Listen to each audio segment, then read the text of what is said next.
All right, guys, so we're now on our last project. We're getting ready to start our crossbow. Now, this is not going to be your crazy crossbow that's going to be looking like one out of a store. It's going to be very makeshift. It's going to be made from PVC and wood.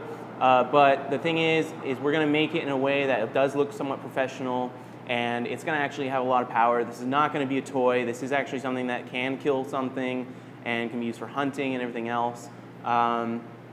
Sometimes people make a misconception that if a bow is made of PVC that it becomes a toy. It's just a toy bow, and that is really not the case. A lot of these PVC limbs that you see made, when they've gotten heat tapered and everything else, they can put out lots of power, sometimes 80 to 100 pounds of pressure. So that's something you definitely don't want to mess with. Take everything serious. Like I said, crossbows back when they were made for the medieval ages, these were the snipers of the day. You know, the guy would load his crossbow, the thing was locked and loaded and cocked like a rifle, and he would just sit there on the battlefield and wait for a perfect thing to come along. Whereas an archer is just going to be loading and releasing as fast as possible because he doesn't want to have to hold that stance and have all that strain. So when we build this crossbow, what we're going to be going through is we're going to heat the PVC.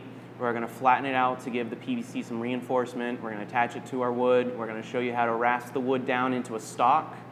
Similar to how you would make similar like a rifle stock. We're going to do all that. So your basic supplies that you're going to need for this are very limited. You're going to need some wood, obviously. We're going to go with red oak again. We're using 7 by 25-inch boards. We have 2 of them that we're going to then laminate together as one. That will be rasped down into our rifle stock for the crossbow. After that, you're going to need your string, obviously. We're going to make a little kind of thumb medieval style trigger mechanism. Now for string options for these crossbows, you can go a few different ways. You can do a Flemish crossbow twist string. The only thing is you might not be able to use your Flemish jig from Module 3. You're going to want to have to do like a custom one where you're going to have to individually measure out the strands. You can also do store-bought crossbows. Just make your PVC limb, cut the limb to the size of the crossbow you buy in the store.